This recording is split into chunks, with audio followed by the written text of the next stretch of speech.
orang yang senantiasa mau tobat. Tobat, tobat, tobat. Mata saya pernah salah, saya tobat. Telinga saya pernah keliru dengar, saya tobat. Lisan saya pernah salah, saya tobat. Terus Anda terfikir untuk hijrah dari yang kurang baik pada yang baik. Ingat pesan saya ya, ketika Anda terbersit ingin berubah jadi lebih baik, di situ Anda mendapatkan anugerah tertinggi yang tak ternilai. Anda sedang dicintai oleh Allah Subhanahu wa Ta'ala. Karena itu tolong jangan gadaikan cinta Allah dengan dunia. Itu nggak ada tandingannya.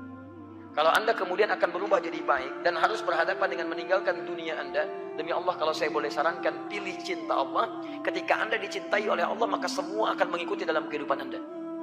Siapa yang punya dunia? Allah. Siapa yang punya materi? Allah. Siapa yang punya kesembuhan? Allah. Siapa yang punya obatnya? Allah. Siapa yang punya semesta? Allah. Jadi ketika Anda ikuti hukum Allah, Anda mendapatkan cintanya, maka semua yang terkait dengan dunia Anda akan mendapatinya.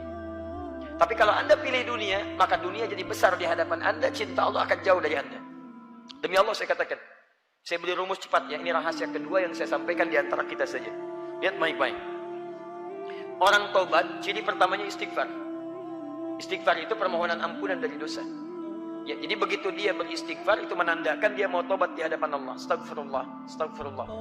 Nah, orang istighfar itu, dia berpeluang mendapatkan cinta Allah. Ketika dicintai oleh Allah, perhatikan baik-baik. Rahasia pertamanya ketika cinta Allah turun, dosa diampuni dulu. Quran surah ketiga, ayat 31, paling kiri sebelah atas. Saya langsung ke ujungnya. Yuhibbukumullah wa yaghfir lakum dzunubakum.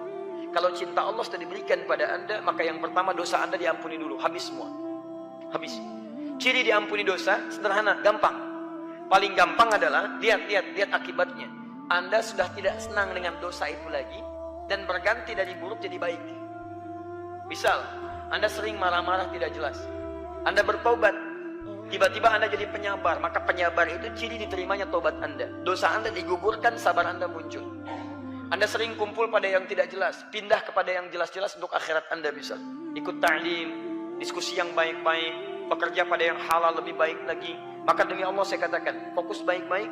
Saat Anda kemudian berubah jadi lebih baik dari ujung kepala sampai ujung kaki, itu tandanya tobat Anda diterima oleh Allah Subhanahu wa Ta'ala. Dan dosa Anda sudah digugurkan. Jadi kalau sudah digugurkan, Anda jangan diulangi lagi.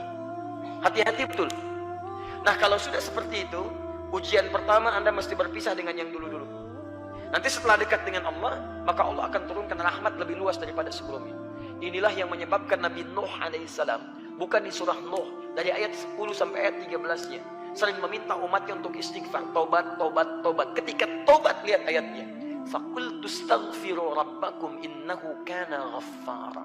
Aku sering katakan pada umatku, cepat istighfar, tobat, tobat, tobat. Karena Allah itu pasti akan menjemput orang tobat. Jadi kalau seseorang kembali kepada Allah, itu ditunggu itu. Bahkan hadis kutsinya jelas, hadis kutsinya.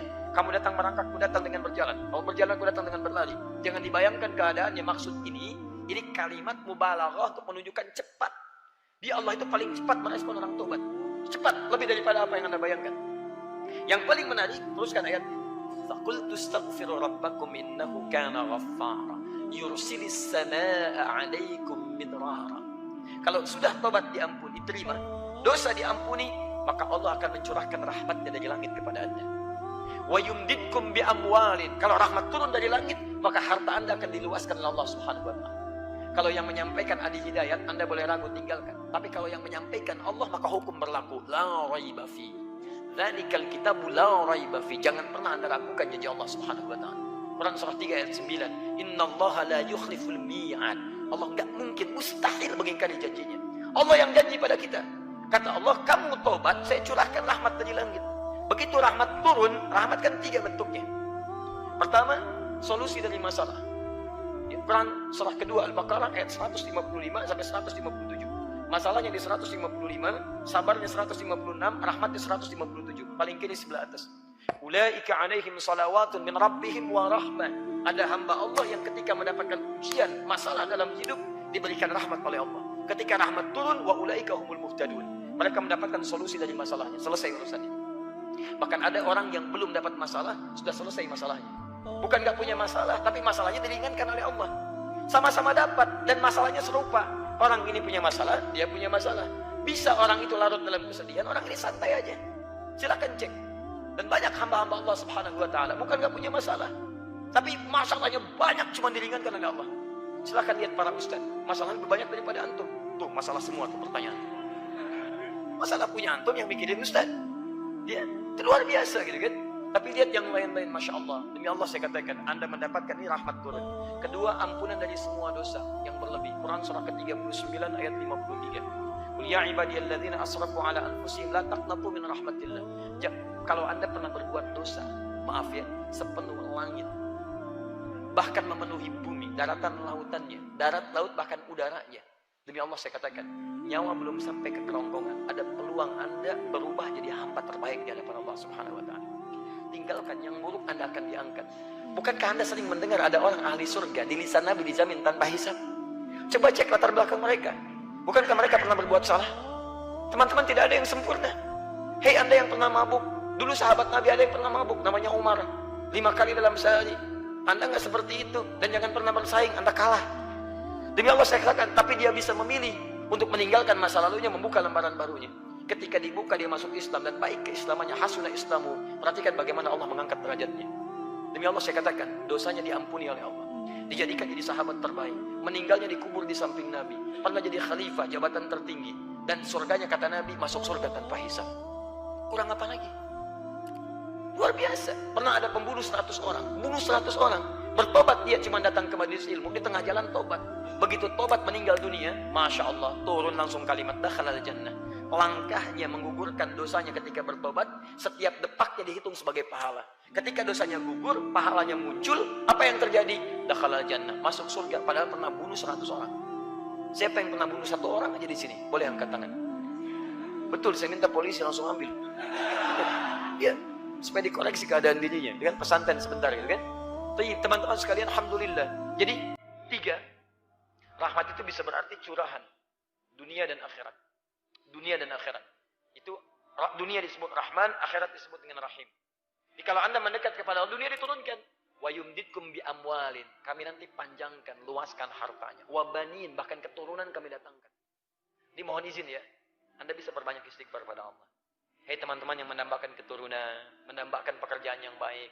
Ayo coba cara beristighfar. Saya beri rahasia yang ketiga. Di antara kita aja. Buka Quran. Surah ke-51, ayat ke-18.